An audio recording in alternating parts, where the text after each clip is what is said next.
Well, good evening, folks. Evening. Welcome to the courthouse, Salem Courthouse Community Center. Glad to have you here tonight for another history lecture. It's the second in the series of 3, I should say. And tonight we have Mike Russert here. He's been here before, and he's talking about the militia and how that all worked through becoming the National Guard eventually, and then its involvement in the Civil War. Militia from this area who's involved in the Civil War here. Okay, I'm not going to say any more about Michael's talk because there's a little introduction in the back of the program that you have, and he has a lot to tell you tonight anyway. So, Michael Russert, please come up and you can get started. Okay, I want to thank everyone for coming tonight, and I'd like to thank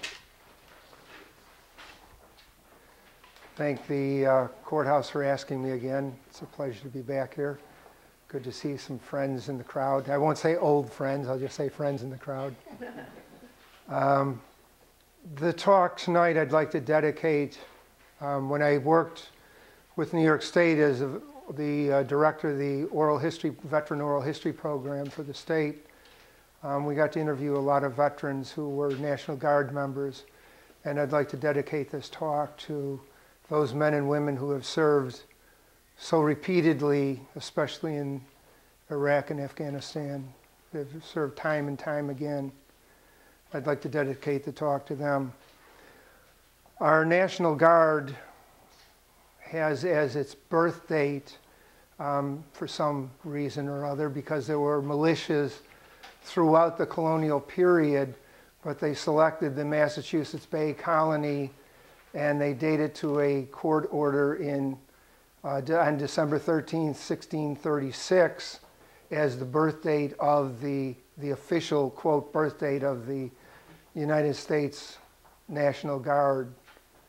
What I want to take a look at tonight, in the backdrop of the birth and the evolution of the militia system within the United States government, and how it evolved throughout New York State up until just before the Civil War. There were reforms that took place just before the war that changed our militia system and made it ready to go when the war started.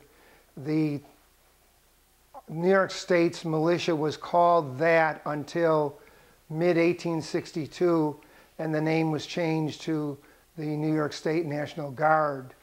Even though units like the 14th Brooklyn, that was a militia unit that was federalized for the entire war, even letters dating into 1866, 1867, they always called themselves the 14th Brooklyn New York State Militia. They never accepted the National Guard title. So it's very confusing when you go through some of these documents, because there was the 14th Brooklyn that was called the 14th Brooklyn New York State Militia, and then it was federalized and it was called the 84th New York Volunteers, but they never used that title at all. But then there was another 14th Brooklyn that formed, and it's very confusing when you read through the documents to see these things. And another thing, Al asked me about a document from the 1820s. Unfortunately, no one knows where a lot of the documents relating to the history of the New York State Militia National Guard are. I'm looking for a court-martial of a soldier who deserted during the Civil War in the Gettysburg Campaign, and the only references to it that I've found have been in newspapers. No one in the Guard Bureau knows at all anything about what happened to court-martial documents. They think they probably were all destroyed. So a lot of these documents relating to our state history, our state militia, National Guard history are lost. When the Founding Fathers pieced together the Constitution, which if you look at it is an incredible document, they worked through a very large number of compromises. Albeit not perfect, it was a successful government because it was adopted by the states and is used even through today, surviving through turmoil, chaos, and even a civil war. However, one of the concepts that they originally put into the Constitution was the Militia Act, and it was terribly flawed and was not corrected again until 1903. Since the British were a British colony, our heritage is influenced very much by the British. There are two British antecedents that greatly shaped the debate over an army for the New World, for our United States. One of them was reaching back to Henry II, back into the 12th century. And that was the citizen soldier. Henry II came up with this concept, and it was later developed and improved upon by Elizabeth I. And the second thing was an anti-military or anti-army ideology that called for a standing army. This reaches back to the English Civil War, when the Cromwell and his men abused private homes and private individuals and so on, and this developed a resistance to a standing army in the British heritage. Two of our colonial leaders, Samuel Adams in 1768 and Benjamin Franklin in 1782, echoed this distrust of a standing army. By the mid-17th century, 3 English colonies, Virginia, Plymouth, and Massachusetts Bay, and the other thing you have to remember, we were a Dutch colony. All of them had a militia system. The Old World system, however, was modified by the factors found here. First of all, topography and climate changed the way they looked at how their system was founded. The second thing were the needs of the particular colony itself. Virginia's need for a militia system was different than ours here in New York State in the New Netherlands. And finally, in Europe, there was a continuing evolution of weapons and technology and corresponding tactical changes on the European continent, and this all affected what was going on here in the colonies. By the conclusion of the American Revolution, our colonial militia had been tempered by over a century of warfare against the Native Americans, a war with the Dutch, which is why we became an English colony, and a war with the French, and finally a war with the mother country, England. Drawing upon that shared English heritage and these experiences, when a new government was debated on and established in the former colonies, these factors greatly influenced how they decided and talked about forming a military force. During the debates in Philadelphia, there were 3 statutes that led to the militia structure in the United States, which, as I mentioned, stayed into effect until 1903. The first was Article 1, Section 8 of the new Constitution. This is called the Military Clause. It created a duality that would plague the American system until 1903. The federal government could call forth the militia. Lincoln did this during the Civil War. It was done during the War of 1812 also. However, it was up to the state legislatures, which had the power to appoint officers and to administer training, and more importantly, to provide funding. And that was the rub. You think that we had a lot of problems with budgets today. You should read about the budgets in those days over militia funding. The debates over the Constitution led to a Bill of Rights, and the Second Amendment of the Bill of Rights provided for, quote, a well-regulated militia. The jurist John Jay addressed the role of the citizens in the defense of the new nation in the Federalist Papers. And I know this all seems like we're doing a lot of political history and so on, but it leads up to how we developed our militia system. Finally, President George Washington and his Secretary of War, Henry Knox, sought to promote the creation of a militia in lieu of a standing army. through the introduction of an act called the Military Act of 1792, which was amended again in 1795. The principle behind this act was the liability of all free white male citizens age 18 to 45 to serve militia duty. It was a required duty.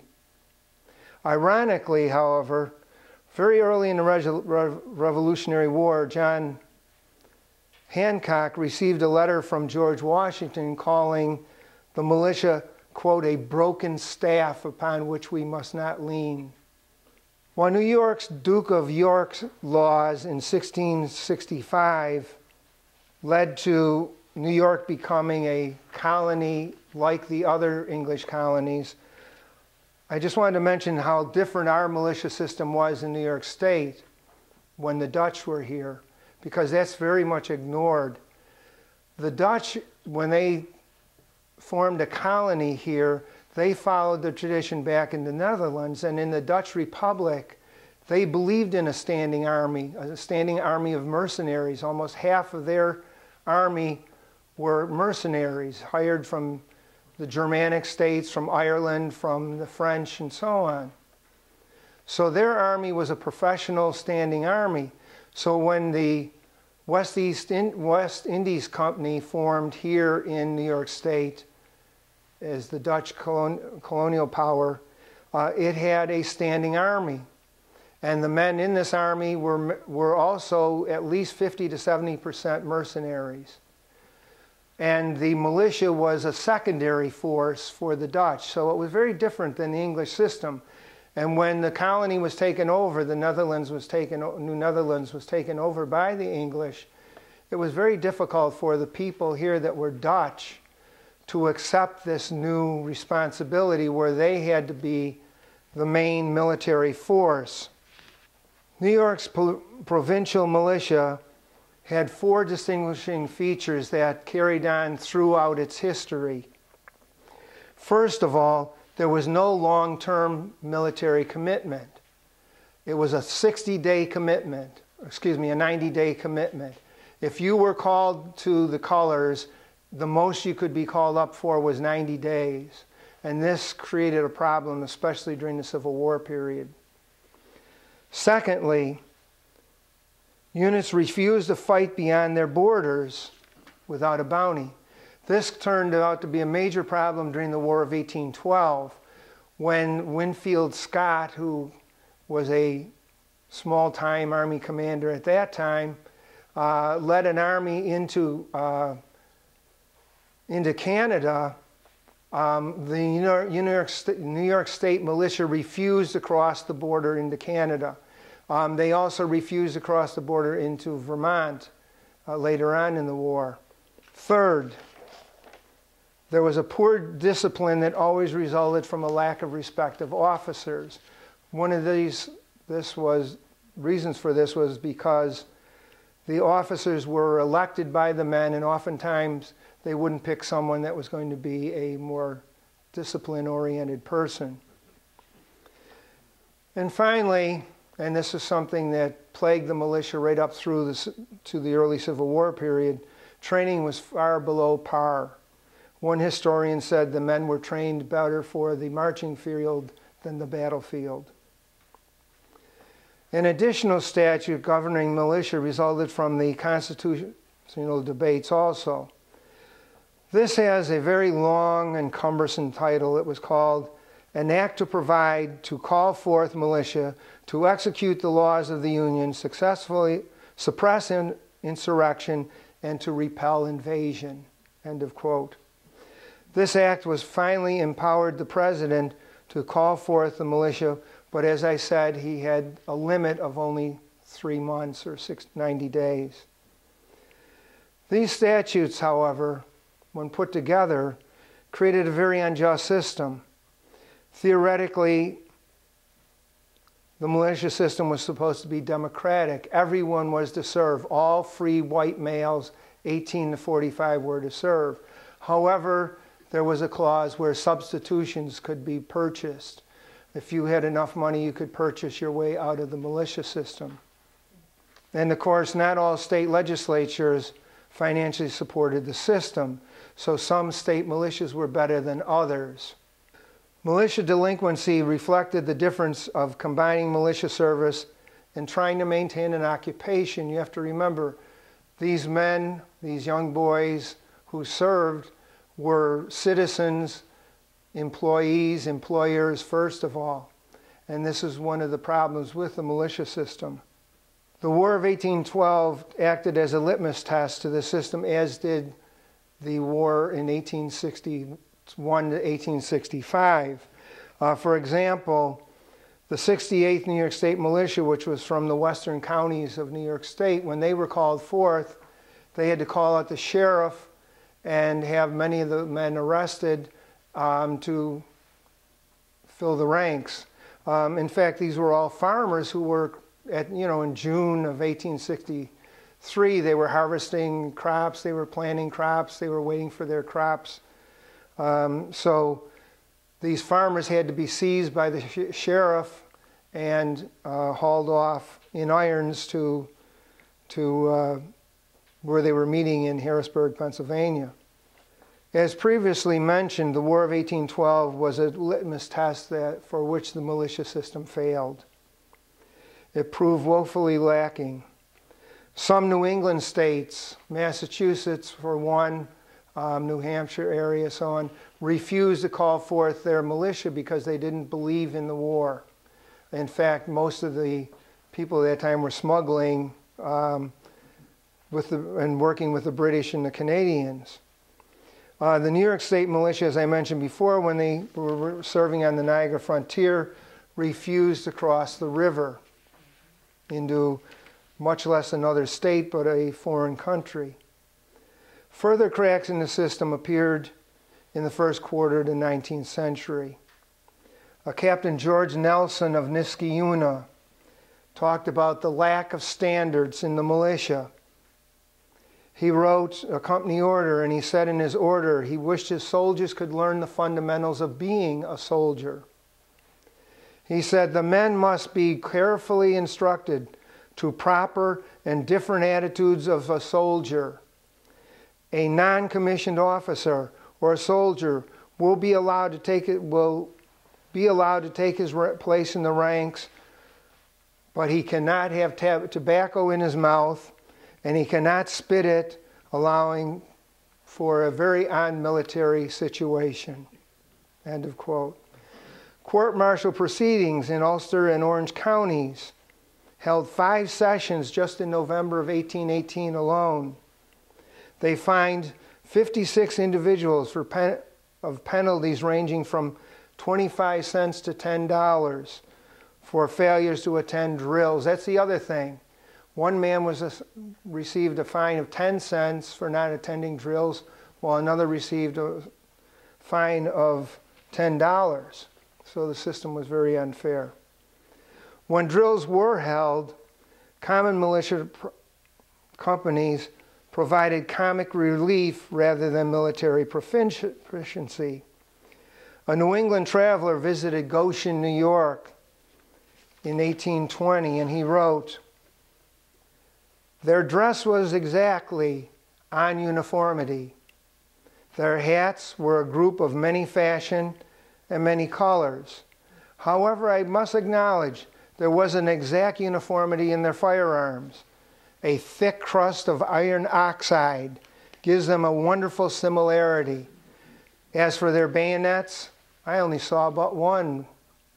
End of quote.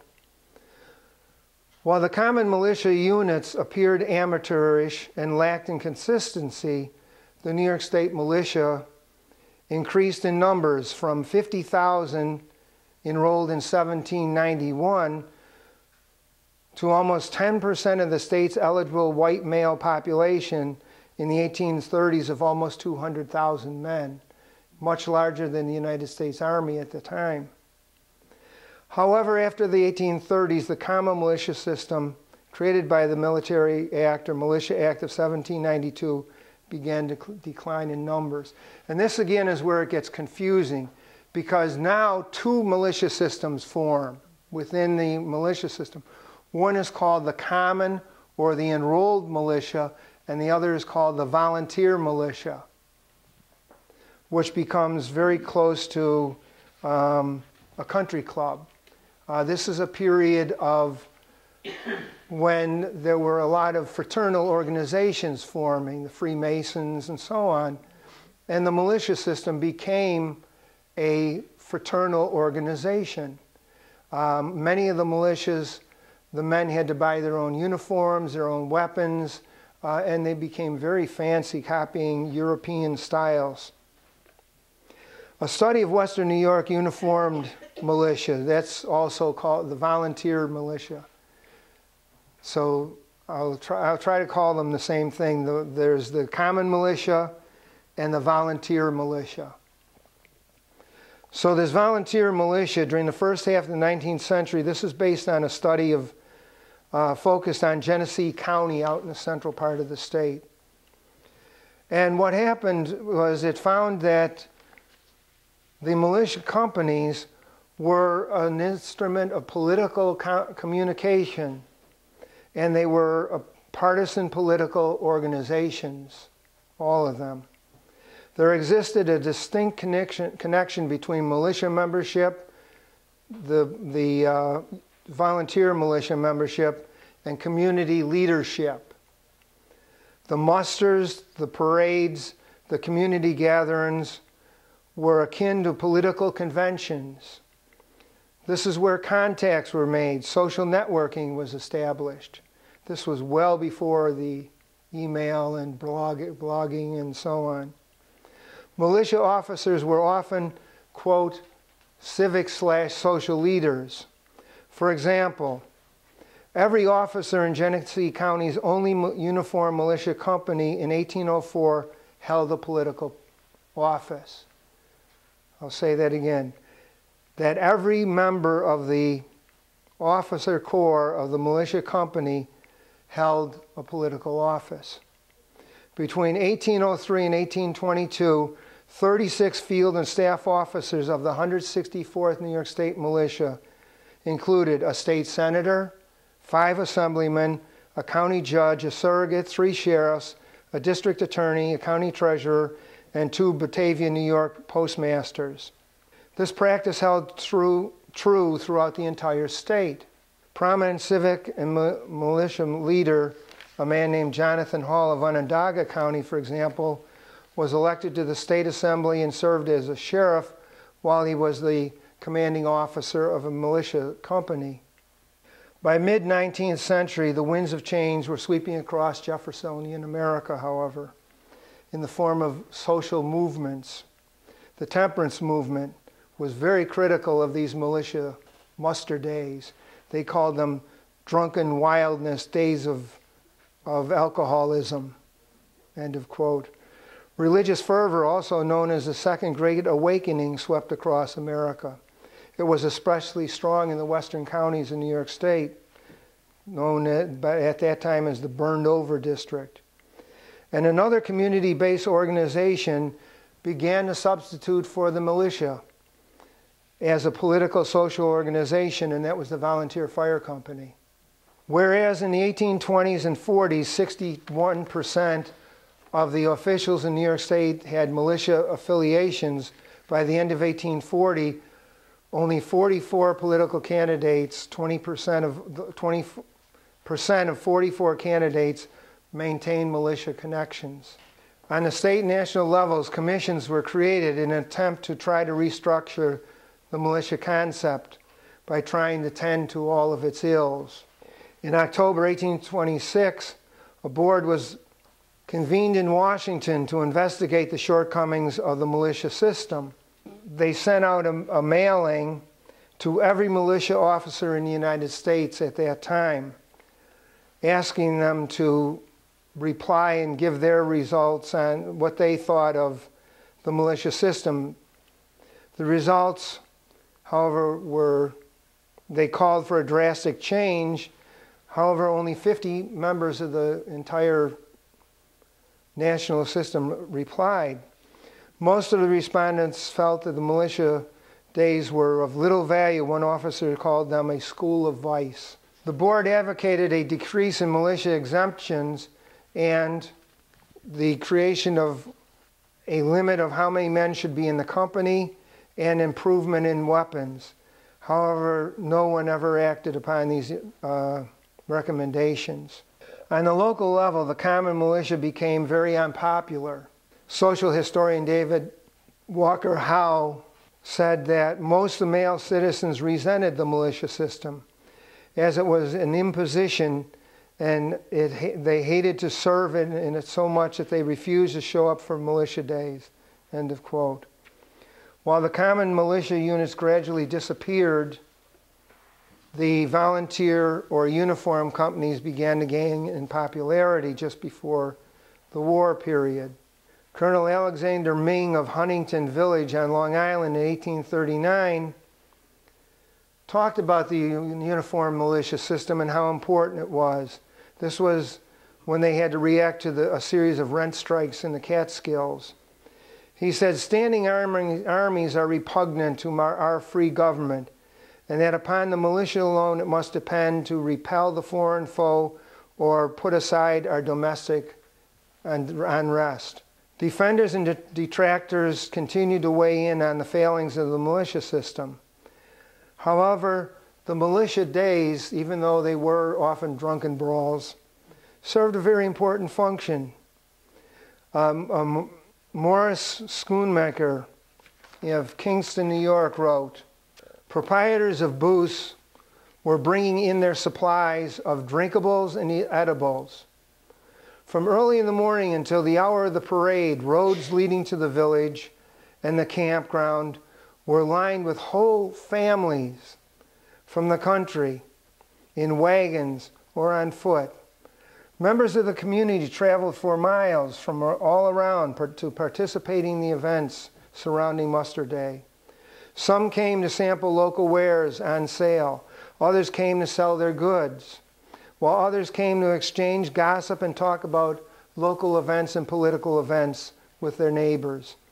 In addition to the drills and parade, there were athletic events, political speeches, and of course, good food and alcohol was shared by all, end of quote. Muster days, militia meetings, and parades were always, unfortunately at this time, equated with drinking and frolic. The famed 7th New York Militia, known as the National Guard, this is the first unit that was called that. It was called that by Lafayette when he visited the city. Where did they meet? Every meeting was at the Shakespeare Tavern on the corners of Fulton and Nassau Streets in the city. The 197th Militia, 1830-1832, they met at the North American Hotel, corner of the Bowery and Maynard Street in the city. And in the Finger Lakes at Trumansburg, New York, at the Clinton House Tavern, that's where the militia there met.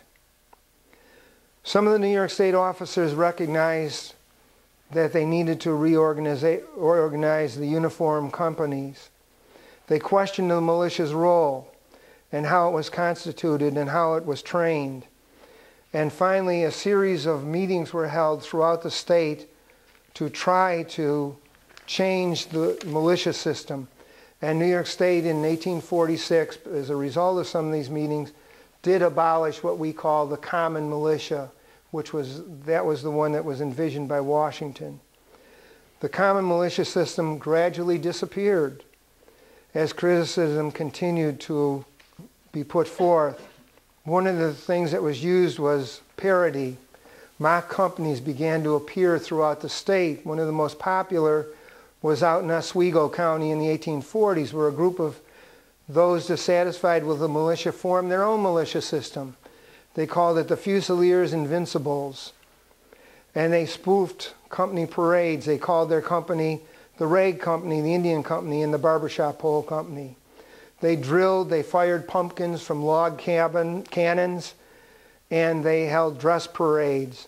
The Fusiliers marched on their last grand review in 1843. Although organized as a buffoonery, the Fusiliers did issue a newspaper called the Thunderbolt, which really did target a lot of the faults of the militia system. Quote, "We live in an age of reform, and among the many evils which now exist, None call us more loudly for reformation than the militia system, a stain upon the statute books, a disgrace to New York State, and an evil to our community. At the same time, however, there were those that continued to believe in the militia system, the uniform militia system. They were still thrilled at military spectacles. A young lad wrote to a newspaper on Long Island in 1840, "The flourishing of those big sticks carried by the drummer, to me were the embodiment of a warlike pomp and circumstance. It intoxicated me. And when I heard the concussion, I lived in a fantasizing dream world of glory, battle, guns, and feathers." I don't know where the feathers fit in. End of quote. Time for true reform of New York's commission came at the hands of a Vermonter. Robert E. Temple was appointed from the Green Mountain State to attend the United States Military Academy at West Point, 1824 to 1828. Initially, upon graduation, he was appointed as an artilleryman. However, 1828 to 1830, he served teaching mathematics and natural philosophy at his alma mater. Between 1830 and 1836, he served on frontier duty as an aide-de-camp to General Winfield Scott, fighting in the Seminole Wars. Between 1836 and 1838, Temple was assigned to the Ordnance Department, and in 1839 he resigned his commission and became a counselor of law in Albany. He was then next appointed the Adjutant General of the New York State Militia, February 14, 1846, and he held that position for a year. That's all anyone held it at that period, the position for a year. Although he held the position for only a year, Temple greatly altered the militia system throughout a series of reforms that he introduced. Having a regular Army background, Temple was distressed at the shameful condition of the militia. He concluded that there were too many undermanned companies, and he proposed the elimination of some, the consolidation of others. He desired to, quote, to provide for the enrollment of militia and to encourage the formation of uniform militia companies, end of quote.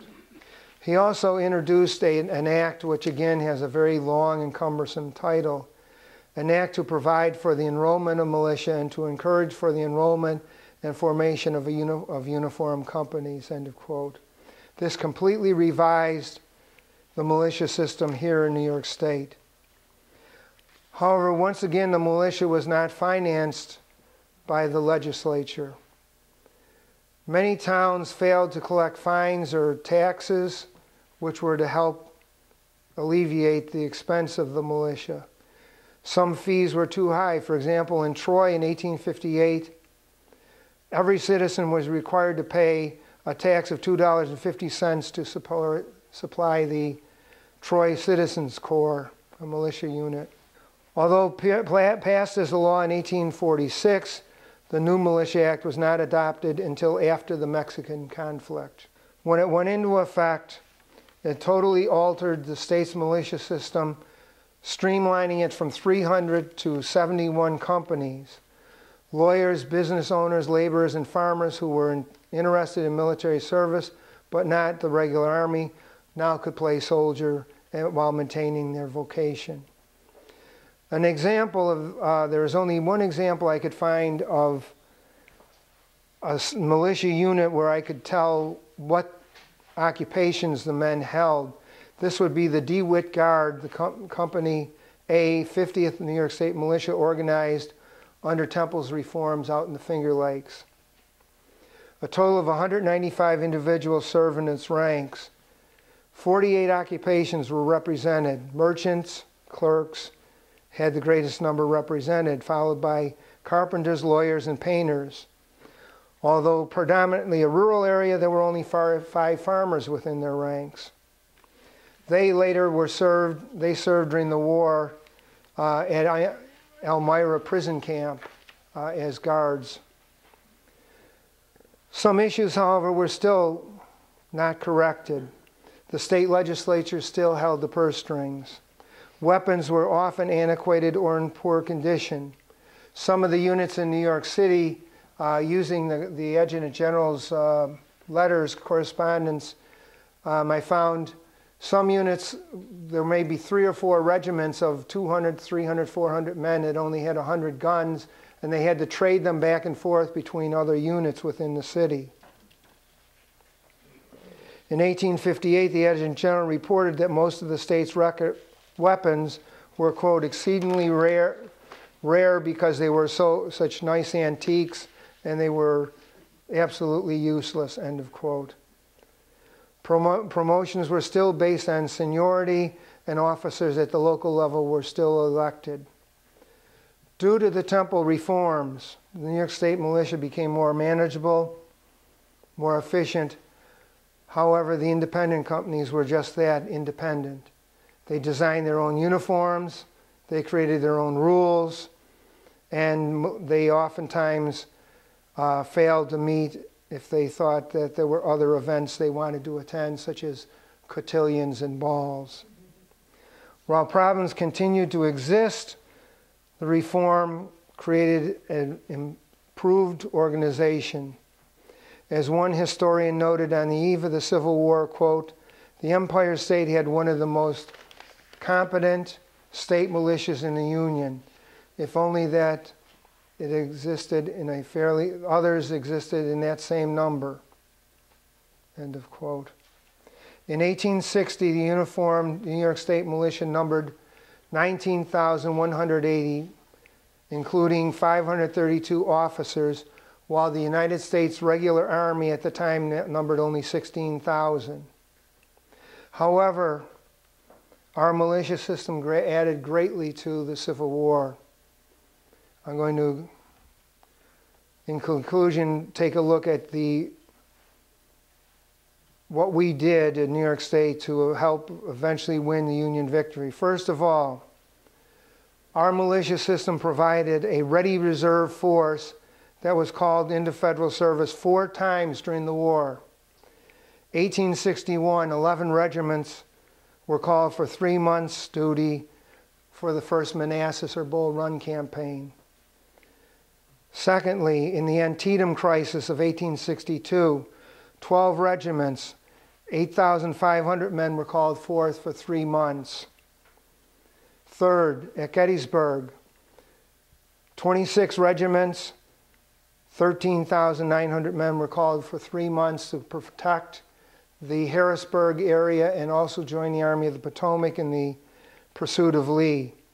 And finally, in 1864, 18 regiments and 3 companies, 5,000 men, were sent to the Elmira prison camp. I don't know if you realize, we had one of the largest prison camp of war camps here in Elmira, New York, and it had a death rate almost as high as Andersonville. Units were also sent to New York City and the Buffalo Harbor. And there's one organization that was formed of New York State Militia in early 1864, or later 1864, called the Frontier Department. The Frontier Department was a cavalry organization that patrolled the New York State border with Canada. Does anyone know why? My turn. This is a test question. October 19th, 1864. St. Albans Raid. Confederates came across the border from Canada and invaded the town of St. Albans, robbed a bank of $20-some thousand, and retreated back across the border. Hence, we had the Frontier Department form in the New York State Militia. The second way the militia helped is some units were converted to volunteer regiments in the federal service. The 9th New York State Militia, the 12th New York State Militia, the 14th Brooklyn, the 20th New York Militia, the 69th New York Militia, the 79th, all served honorably for not 3 months, but for the duration of the war, or at least 3 years. Third, the militia provided a cadre of trained personnel who helped train new recruits. The 7th New York State Militia alone provided over 700 officers who trained new recruits into the Union Army. And fourth, in cases of state emergency, militia units were called forth to garrison guard to protect the Canadian border and of course the 1863 draft riots in New York City, Troy, Syracuse, and Buffalo. Because of the reforms to the militia, the National Guard, the New York State National Guard, was better prepared than all of the other states. The 1850 reforms of Robert E. Temple continued greatly to this preparedness. Following his one-year term as Adjutant General, Temple returned to his legal practice in Albany. However, he never was aware of the contribution he had made, because on July 20th, 1854, at the age of 45 years old, he died. Okay, thank you.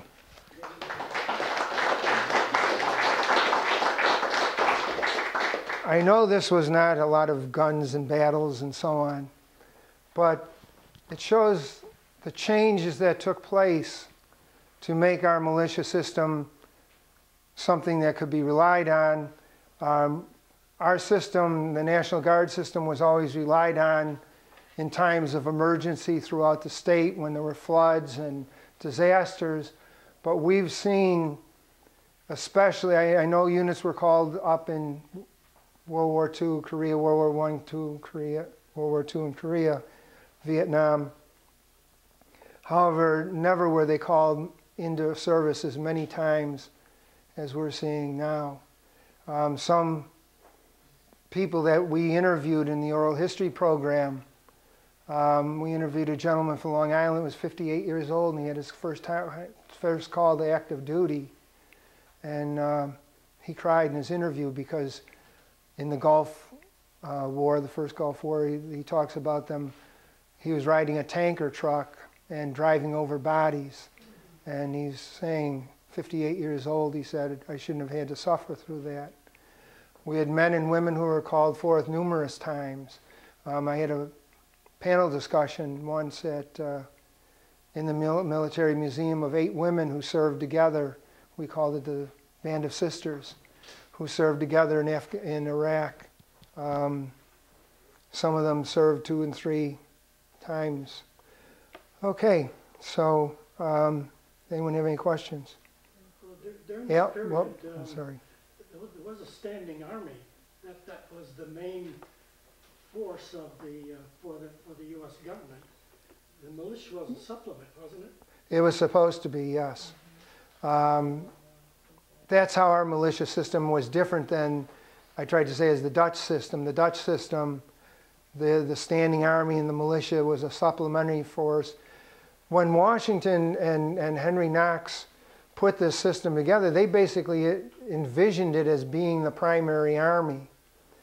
It was during the Jeffersonian period. When we look at Jefferson, we think of him as being a very anti-military type, but you remember with him, he's the one that, under him, they established the military academy at West Point, and he organized a standing army. What he was afraid of at the time, the Federalists and the Anti-Federalists, the Republicans, Republican Democrats, and so on, those parties of that period, what they were afraid of was what happened during the English Civil War, that the standing army would become a tool of the administration, the political administration of the time.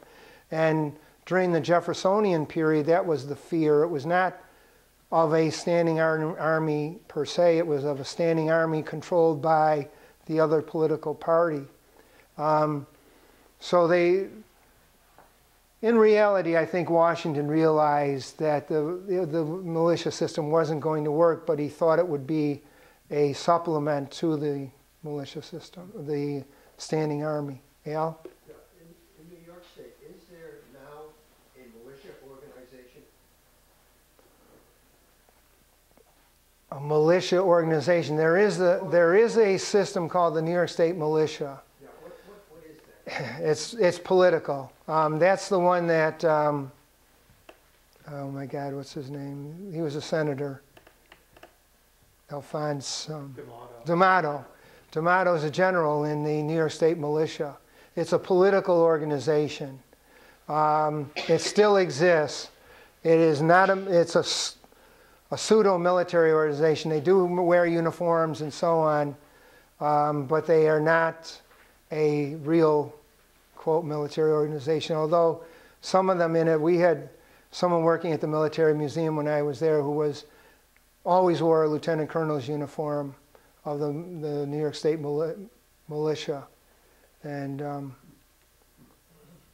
none of the real National Guard guys, when they would come in, he told them to salute them and they'd laugh at him. So there is that, yes. Right. When I was in the National Guard in Massachusetts, and my company commander was an officer in the New York State Militia, and I never understood that yeah, it's a political organization. One of the guys I knew that worked in the military, he was at the military museum. He really didn't work there, but he was given, he could become a major. I mean, he never served in the military in his life, and if he wanted to be, he could be a major. That's when some of us made these hats out of paper. Didn't go over well. Yes? When you say it's a political organization, what do you mean by that? All the men in this are political appointees. The governor, at his discretion, appoints them. Well, and you know, maybe someone has been doing campaigning for whatever party's in power, and in exchange, when the person becomes governor, then he's been helping us out, so we'll make him a colonel. Do they get any salary? No, but they wear a uniform. It has its own crest and everything.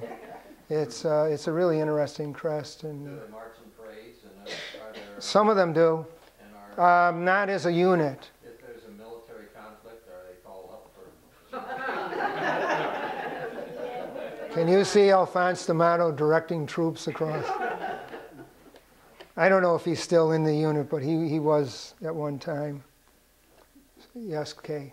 Did you run across the Williams family, like General John Williams and the early militias? I didn't really go into looking in the Revolutionary War period. Okay. But then they had... That was a militia, that was the colonial militia that was adapted from England under the Duke of York laws.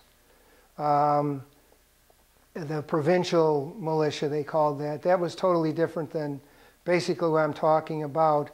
It was a militia system that, you know, as I said, by the time we became a government, the United States government, we had 100 years of military experience. Our colonial militias had fought against the Native Americans, the Dutch, the French, and against the mother country.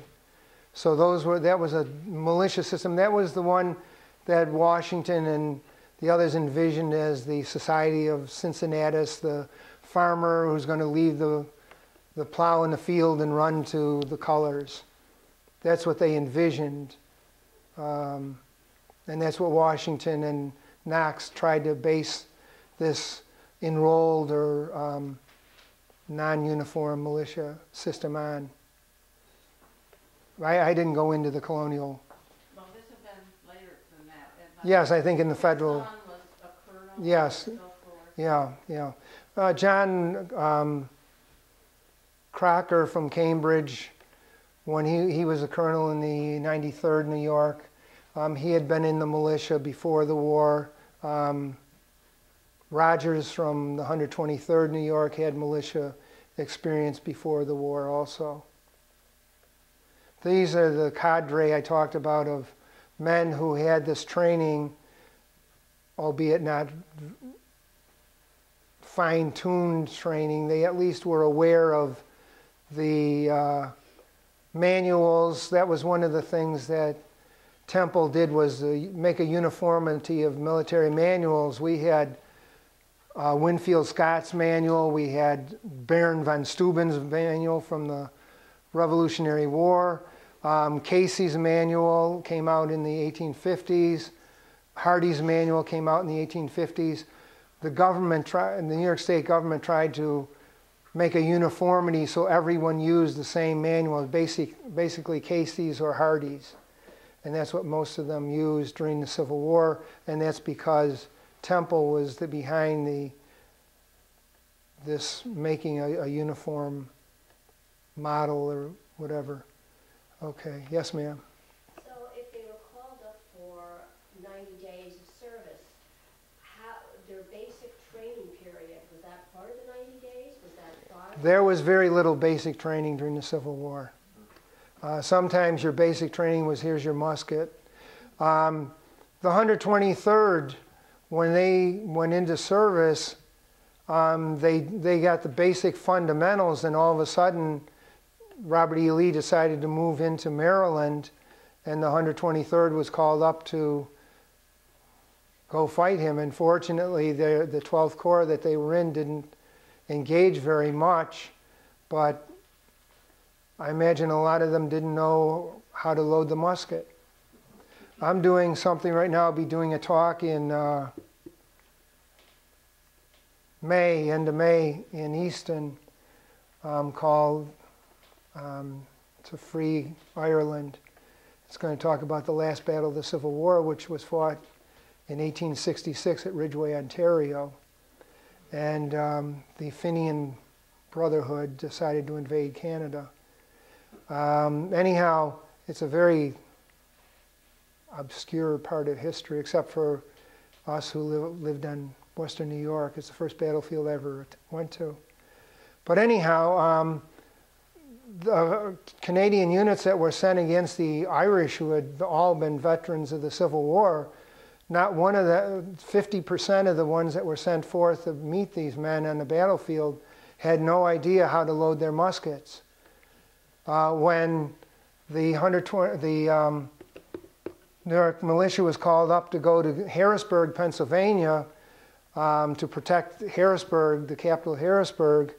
This is another kind of obscure thing. I'm working on a book on that.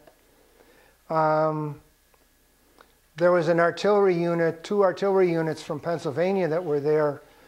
One had 12-pounders. They fired a 12-pound cannonball, and the other fired 6-pounders, 6-pound cannonballs.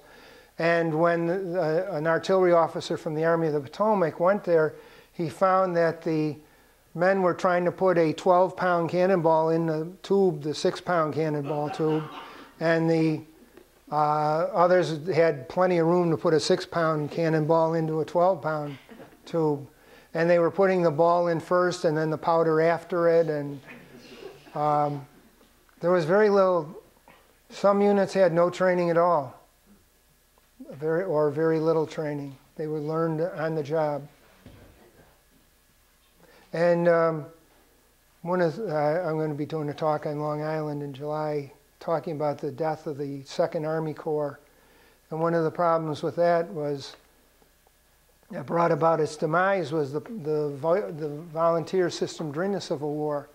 You had units that came into the Civil War for 30 days. Some came in for 90 days. Some came in for a year, some came in for 2 years, and some came in for 3 years.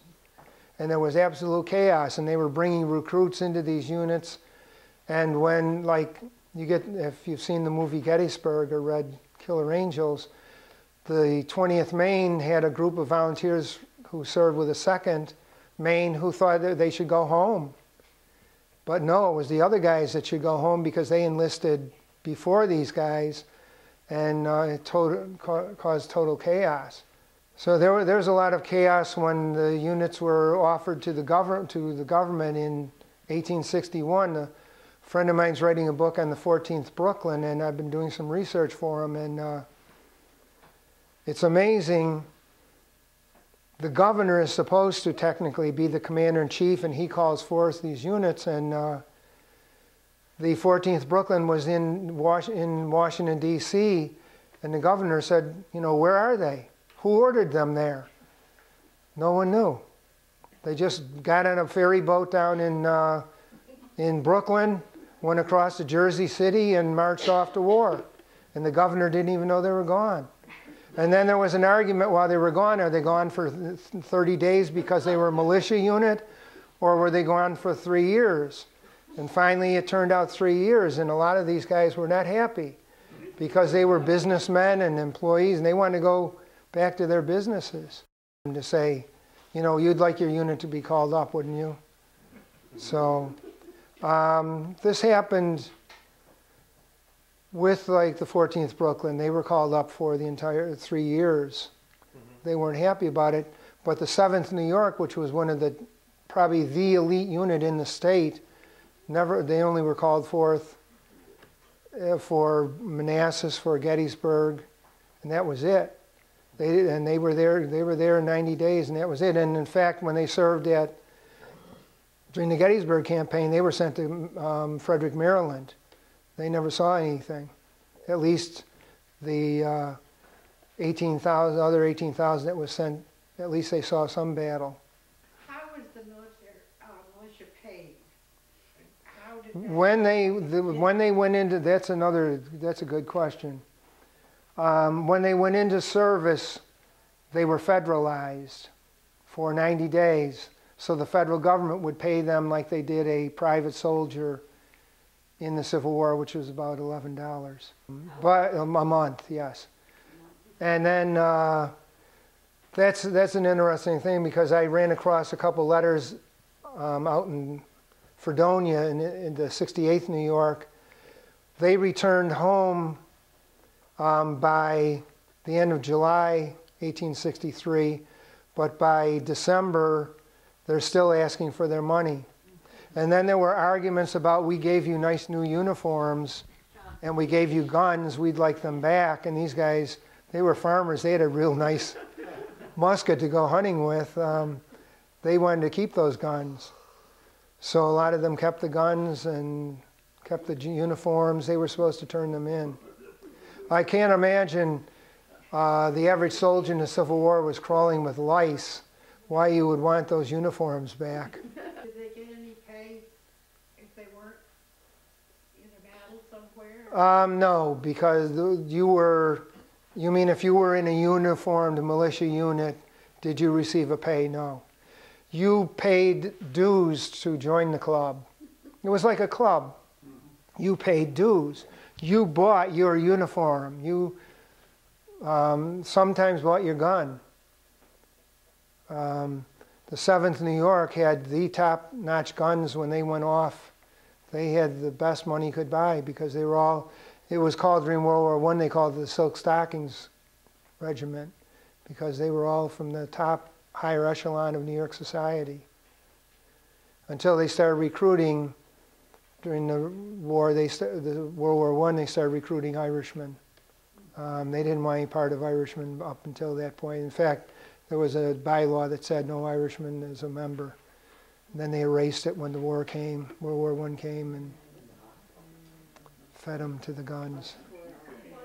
One of the jobs of National Guard troops is to serve in cases of emergency, like flooding. Yes, right. Did the militia do any of that, or was that one of the changes that came when they did establish the National Guard? The militia did that prior to the war. We have in the military museum in Saratoga, like I still work there. In the military museum in Saratoga has what they call, well, the movie, oh no, another blank. The riots in New York before the war. Between all the Irish gangs, there was the movie with, yeah, that cannon that they had on a wagon. That's in the New York State Military Museum, because the militia was called out against all those Irish gangs at the time, and they captured that from the Dead Rabbit Gang, their gun, their cannon. It was a War of 1812 cannon tube that they mounted on the back of a wagon. It's in the Military Museum in Saratoga. So they were called out, the rent strikes of the 1840s in the Catskills. In Rensselaer County, there were rent strikes about the same time the militia was called out. So they were called out mostly for military emergencies. They didn't start using them, I'm not sure exactly when there were floods and so on. I'm not sure when that became part of their mission.